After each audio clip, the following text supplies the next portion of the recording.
All right, thank you for tuning in to Chompin at the Bit. This is episode 38.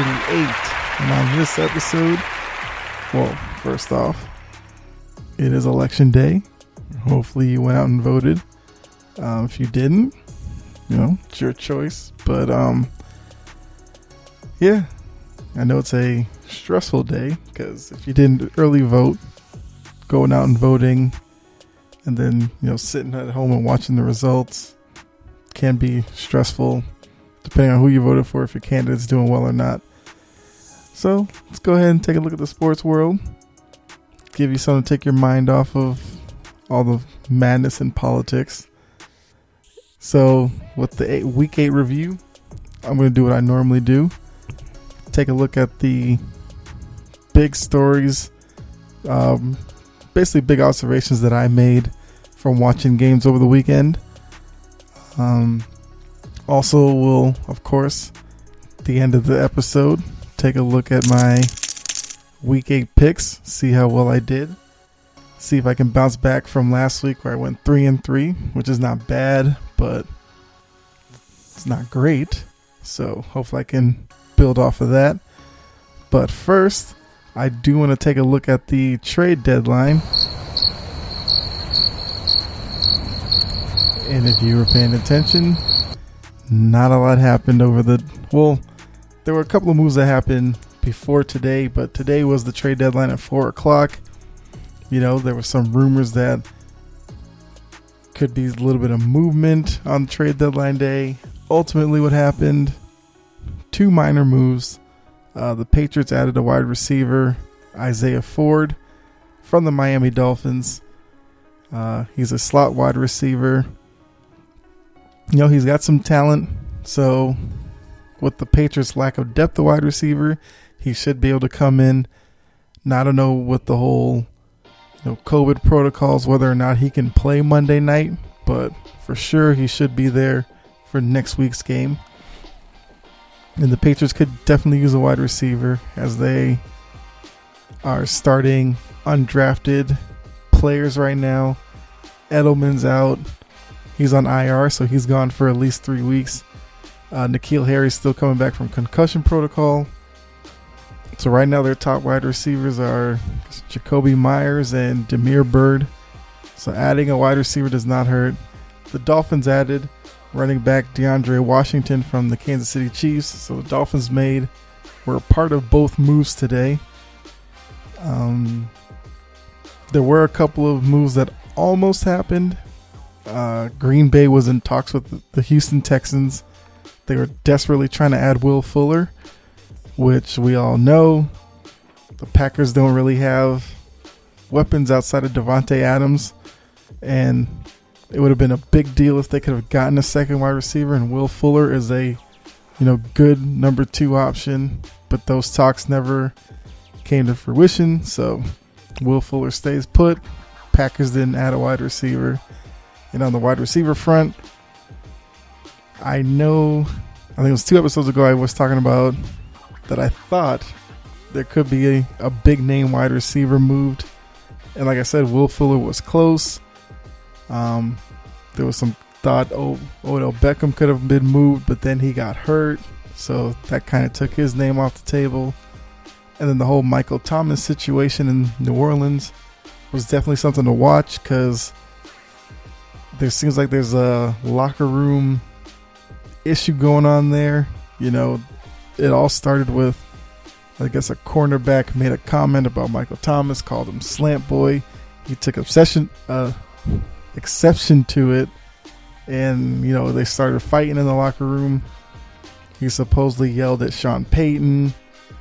He's been out 6 weeks, so I think some people are starting to think, is he kind of nursing an injury? Is he really hurt? And all that kind of stuff. But he didn't get moved, so it looks like he's going to finish out the year at least with the Saints. A couple of moves that did happen before today's deadline. The Seahawks added Carlos Dunlap from the Bengals. He was unhappy in Cincinnati. I get it. He's been there for a few years. They haven't been good. He wanted to go to a contender. So the Seahawks got him. And that helps the Seahawks pass rushing defense because we all know that the Seahawks secondary tends to give up a lot of yardage. So hopefully by bringing in a guy who can get to the passer will help the secondary on the back end, putting more pressure on the quarterback. So that's definitely a big move for Seattle. I like that move for Seattle. That's definitely a win for them. The Ravens got Yannick Ngakoue from Jacksonville. He was another guy who was, unhappy on a bad team, wanted to get out, got out. Goes from a bottom-feeding team to one of the top playoff teams in the AFC. The Ravens have a pretty good defense as they, currently situated, but adding Ngakoue just adds to their, pass rushing ability. So, maybe that's a move that can make the defense a little better, which then takes some pressure off of the offense in terms of how many points they have to score. So could be a win-win for the, helping out the offense because maybe they don't have to score as much, helping the defense because it gives them pass rushing depth. And then another name that was supposed to be moved, at least there was thoughts of it, Stephon Gilmore with New England, didn't get traded, so it looks like he's staying. Even though there was that report last week that he had put his house up for sale, but supposedly within the listing, it said it had to be sold by today. So it was a real cryptic message in there. So some people thought that he was probably told he was going to get traded, but like I said, nothing happened. So he's staying in New England. Reports are that he's happy with that. He's okay with that. So we'll have to see. Although Gilmore is hurt right now. But we'll see. Maybe with him staying there, we might see him on the field Monday night against the Jets. So that's something else to look at. But yeah, quiet deadline. So now going into the second half of the year, the rosters are pretty much set. So the teams who probably should have made moves but didn't, your Packers, who needed to get a wide receiver, didn't. Patriots added a wide receiver, but some people thought they were going to be sellers. They didn't do any of that. So, yeah, second half of the season, we'll have to see how that plays out. But yeah, so now looking at the top stories from this past weekend, like I say, I watch quite a bit of games on Sunday and Monday. Well, it's one game Monday, but I do watch a lot of games on Sunday. Then some other ones I catch highlights of. So from that, there's, I think, 3 major storylines coming out of the weekend that you definitely have to look forward to for the second half of the year. The first story, the Patriots lost their 4th straight game. Somewhere Rex Ryan is probably, I don't know, rolling around somewhere just giddy as ever. But yes, lost 4 straight. Played against the Bills. They actually played better. They were in the game in the end. They lost 24-21. And the offense was in a position to at least tie the game. Possibly get the go-ahead touchdown. But Cam Newton, as he was running off the right side in the red zone, down around the 10-yard line, he got stripped from behind, fumbled it. Buffalo recovered, and that was the game. Now, Buffalo didn't do much through the air, but the weather conditions kind of forced that. They were able to get 190 yards on the ground, which is a troubling sign for New England. Their rush defense has been pretty bad all year, but they have a way of keeping teams out of the end zone. I mean, they did give up 24, but I mean, you get up 190 yards on the ground. Usually you get blown out in games like that.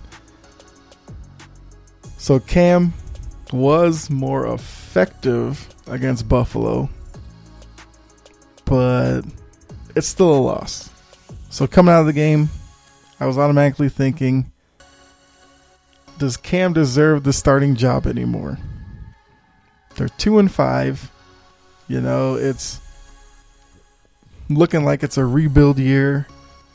You have a young guy behind him in Jarrett Stidham. We still don't really know what Stidham is because he hasn't really gotten a real opportunity to play yet. When he has come in, it's been mop-up duty.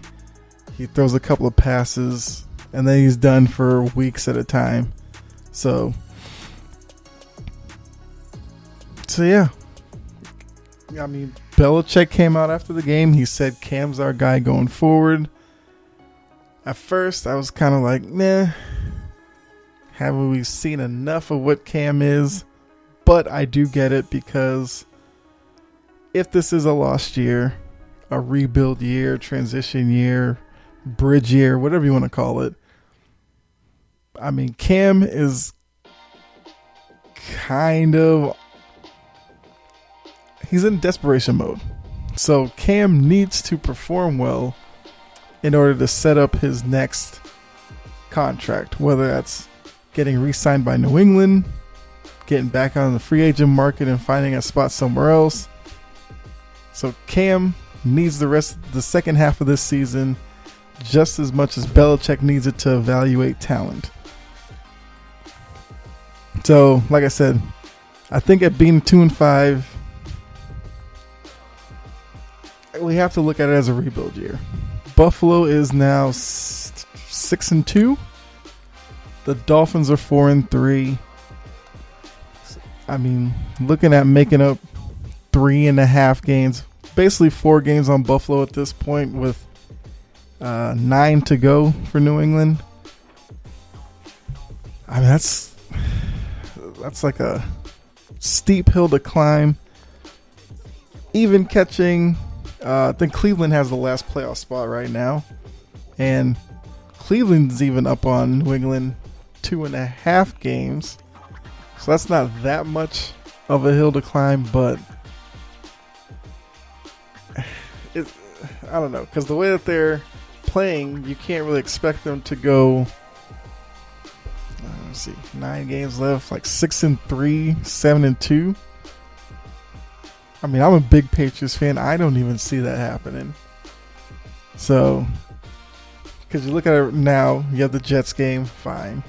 But you have Baltimore coming down the road the very next game. You have the Texans, which, you know, should be a win. But you have the upstart Cardinals coming in 4 weeks. The Chargers have played well with their young quarterback, Herbert. You have the Rams still, Dolphins again, Bills. I mean, yeah, at this point, you kind of just have to face facts. You're out of the running this year. It's a rebuild. And then, third thing coming out of the game, which I heard a lot, you know, on ESPN or whatever. Now there's all this talk about the dynasty. Is the dynasty over? I don't think you can really call it over yet. I feel like for the dynasty to be over, there has to be multiple years of average, below average play. So, you know, run the scenario with me. Okay, so this year they struggle. You could call it the COVID hangover. You know, they had 8 guys more than any other team withdraw before the season. They've had injuries, all other, you know, issues. But if they come back next year, make some tweaks to the roster, they win the division, win 10, 11, maybe 12 games, isn't that just kind of an extension of the dynasty? It would just be a new chapter within the same book. So I'm not ready to call the dynasty over because I think the dynasty still, yes, Brady's gone. Like I said, that's the first part of the dynasty. But I think as long as Belichick is still coaching the team, then technically the dynasty can still continue, if that makes sense. So for me, I'm not ready to call it over. I know a lot of people are. Rex Ryan, Bart Scott, guys like that, but not me. So, another game, Seahawks, 49ers, and then coming out of that game, George Kittle gets hurt. Jimmy Garoppolo re-injures himself. Now he has a high ankle sprain.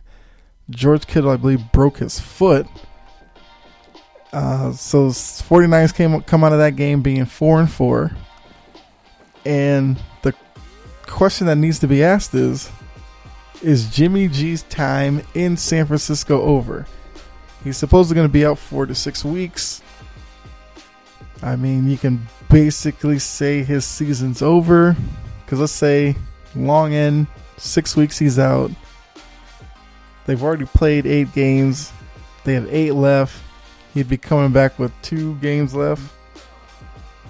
I mean, at that point, they could be... let's say they split their games 7-7. 2 games left. They have an outside shot at the playoffs. That'd be a big deal for them. But let's say they struggle, go with 2-4 in their next 6 games. It would just 6-8. Is there really any reason to bring him back out there? And then with his injury history, he was banged up his couple of years in New England. Now he's been banged up out in San Francisco. What does San Francisco do with him? My thing is, I guess what we've seen is you can't really rely on Garoppolo right now.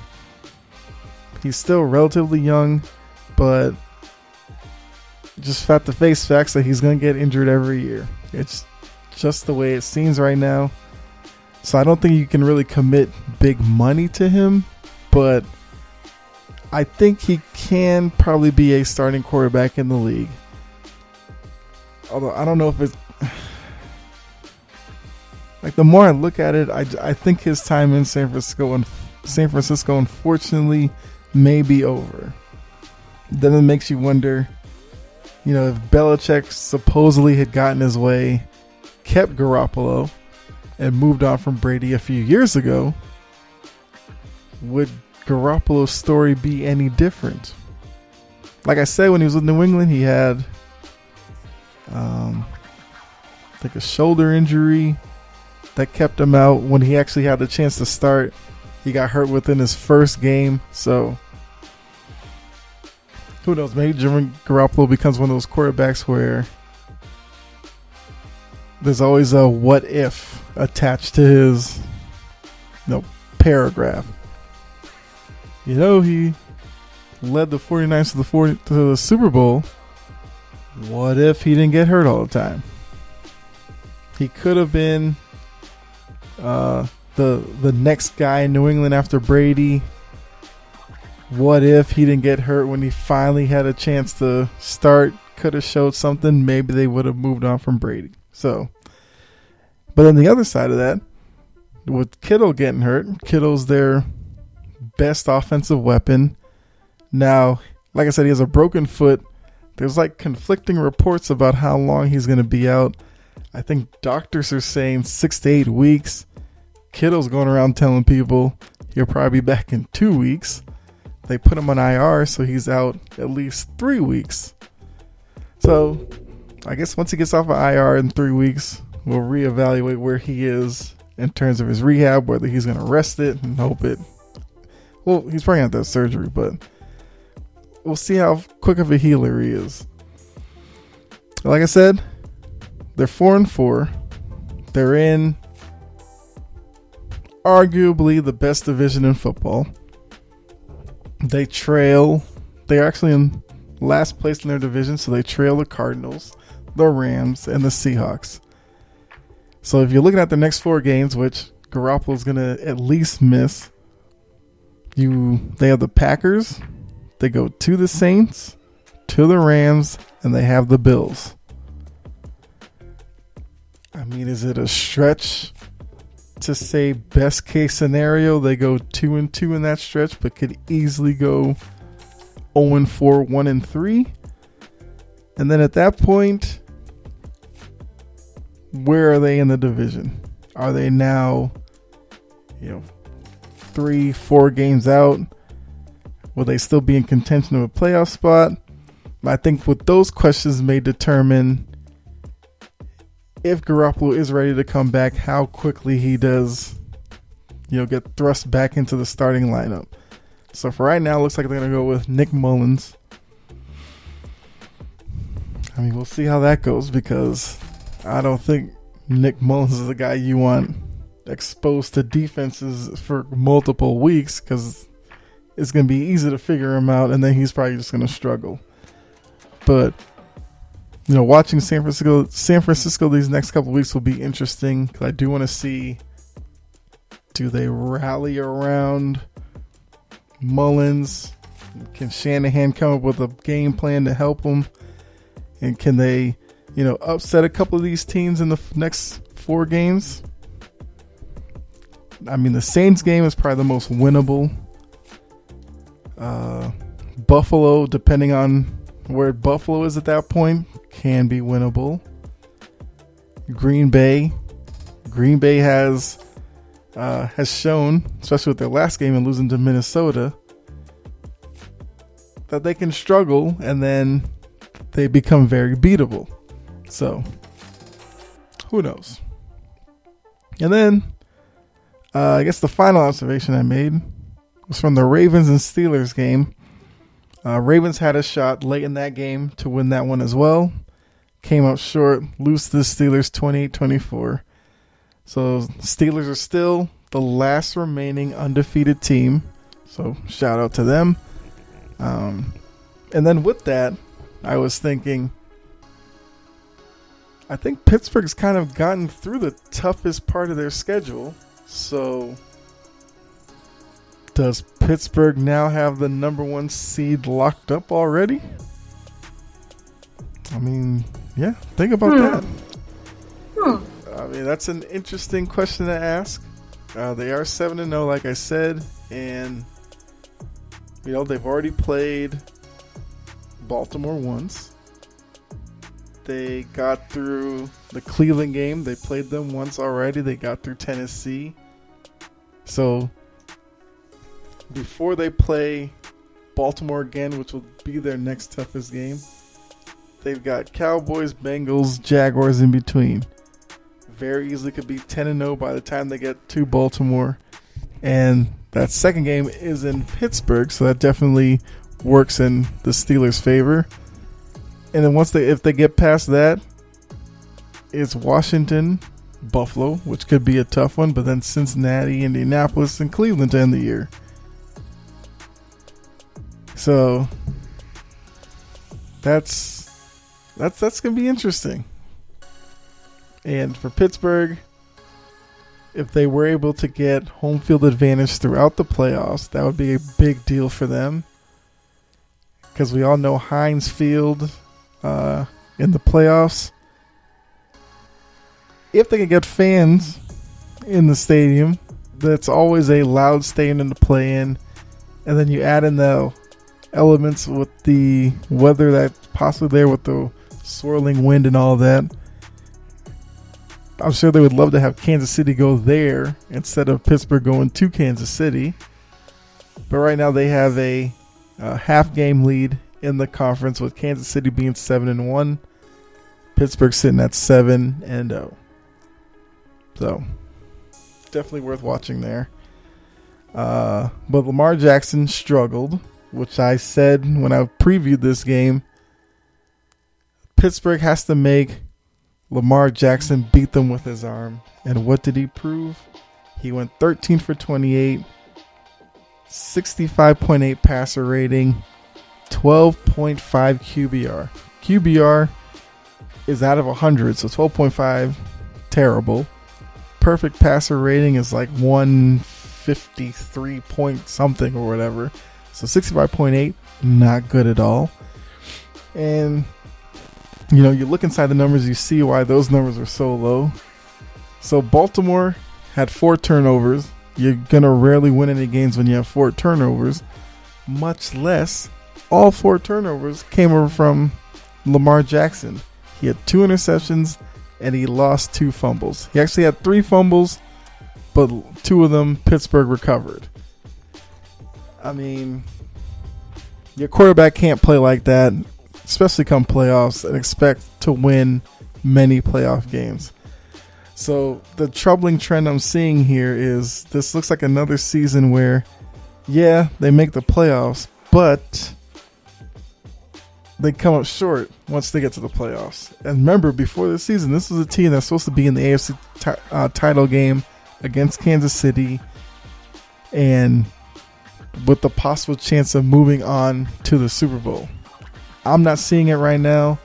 Lamar still hasn't shown me anything throwing the ball wise. I saw him make some passes in that Pittsburgh game. He throws a very wobbly football. And like I said, if he had to go to Pittsburgh one of those windy days in January, that wobbly ball is going to go all over the place. You have to be able to throw tight spirals in some of these outdoor stadiums in the AFC. You know, like Kansas City, you can get inclement weather. I just said Pittsburgh. Even in Baltimore, you could have bad weather in the playoffs. Look at Buffalo. You're probably destined to get bad weather there. So Lamar definitely has to step his game up. You know, they do get another shot at Pittsburgh in 3 weeks, so he can redeem himself. But right now, Ravens look like they might be in a little bit of trouble. Not to miss the playoffs or anything, but to make any noise in the playoffs, they're in trouble. But there you are. Those are the 3 biggest observations I made from watching football. You know, like I said, it was a great weekend of games, as each weekend has been. But yeah. So, a couple episodes down the road, well, later in the week, we will take a look ahead to week 9 in the NFL. But right now, before we can officially wrap up week 8, gotta look at my picks from week 8. So I did mention, okay, so if you are new, 6 picks every week at least. Falcons game, because I'm in the Atlanta area. Patriots game, born and raised Boston, big Patriots fan. So Thursday night game, Sunday night game, Monday night game, and then kind of a wild card pick from the Sunday slate that's caught my eye. So this week, get it kicked off. First pick was Thursday Night Football, which actually happened to have the Atlanta Falcons. Now I do pick the games against the spread. I don't just pick the winner. I gave myself a little bit of a challenge. I do it against the spread. And I take the spread from ESPN. Trying to get to 60% by the end of the year. I'm 21-20 right now, 51%. So I'm a little under 60, but I still have plenty of season ahead of me to get up to 60. So like that, Carolina was a 2.5 point home favorite against the Falcons. So once again, teachable moment. All that means is Carolina 2.5 point favorite. In order for them to cover the spread and win for picking Carolina, they'd have to beat Atlanta by basically a field goal or more. So there you go. Quick explanation. But yeah, so I took Carolina, and of course, in Falcons fashion, they make me lose the pick yet again as they beat Carolina 25-17. So start off the week 0-1. Second game, I took New England to cover against Buffalo. Buffalo was a 3.5 point home favorite in that game. Like I said, my Patriots came up short, but it was a 24-21 Buffalo win. So New England, coming within the 3.5, actually covered, meaning that's a win for me. So yeah, so that situation. 3.5 point favorite for Buffalo. They won, but only by 3, not 3.5 or more. So New England actually covers. So right now, 1-1 on the week. Third game was I took Green Bay to cover over Minnesota. Green Bay was a 6.5 point home favorite. I thought this one was my lock of the week. I thought I had no shot at losing this one because Minnesota's just that bad. And of course, in Aaron Rodgers fashion, he lets me down. Green Bay loses that game 28-22 to Minnesota, which means I lost on the pick as well. So I'm 1-2 on the week right now. It's already starting to shape up as another 3-3 week, which is not what I had planned coming into this week, but let's keep going. I took Tennessee to cover against the Bengals. The Bengals were a 5.5 point underdog, meaning I'm picking Cincinnati to lose the game by at least 6 points. But Cincinnati actually ended up pulling the upset, beating Tennessee 31-20. So that is yet another loss for me. So now I'm 1-3 on the week. I have 2 games left. Best I can do is 3-3. So let's keep going. The second game of the week, which I felt very confident about, was another nail biter. I picked the Eagles to cover against Dallas. Philadelphia, 6.5 point home favorite. So watching that game, by about midway through the third quarter, thought that this was going to be a game where Carson Wentz and Philadelphia play down to Dallas and win by like a field goal, and I was going to lose that game, and I was just going to lose it. But they ultimately pulled away from Dallas late. They win the game 23-9. Like I said, 6.5 point favorite, so that's a cover for me. That's a win. So it comes down to this last game. 2-3 on the week. 1 game left. And it's Tampa Bay. I picked Tampa Bay to cover against the Giants. The Giants were a 10.5 point underdog. Home underdog. But I looked at this, I was like, the Giants are terrible. Brady and Tampa Bay are starting to take off. Why wouldn't they be able to win by 10.5? Once again, you watch that game. Daniel Jones did as much as he could, and I have to be honest, the Giants probably should have won that game. I mean, they played the best game that I've seen them play. I've seen them play a couple of games so far this year, but they looked really good in that game against a really good Tampa Bay team. Ultimately, Tampa Bay pulled it out. Controversially, was that pass interference? I don't know. But Tampa Bay gets the win 25-23. But the Giants end up covering, so that's a loss. So to recap, the 2 I got right: Patriots covering against Buffalo and Philly against Dallas. So 2 wins, 4 losses. 4 losses were I picked Carolina to cover against Atlanta, Green Bay cover Minnesota, Tennessee, Cincinnati, and the Tampa Bay cover against the Giants. 4 losses. So I go 2-4 this week, which means overall I am 23-24. So I'm back under 500. That's rough, but hey, we're only halfway through the season, so second half will be better than the first half.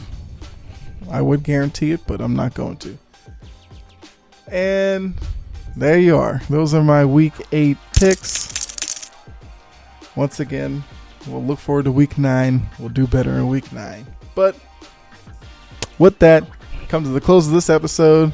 So if you're new, thank you for tuning in. Hope you liked what you heard. Definitely hit the like on the Facebook page, Chomping at the Bit, or give the show a follow on Twitter at Chompin Podcast. You can subscribe to the show wherever you listen to podcasts, whether you are listening on Spreaker, Google Podcasts, Apple Podcasts, Spotify, iHeartRadio, Audible, Amazon Music, wherever. It's probably there. So definitely hit that subscribe button. Would help me out a lot. Or follow. If you're on the YouTube page, it's under my page, Kyle Edwards, but all the episodes are there as well. You can follow the YouTube channel. That way you can get all the episodes when I drop them. So thanks again. Like I said, it's election night that I'm recording this, but hopefully your candidate wins. If not, well, got 4 more years till the next election. So be safe out there, and thanks again for tuning in. And I will definitely catch you the next episode, which we will take a look at the Thursday night football game, as well as updated top 10 football teams going into week 9. And we'll cover whatever big news happens in the sports world. So, all right. Catch you then. Have a good one.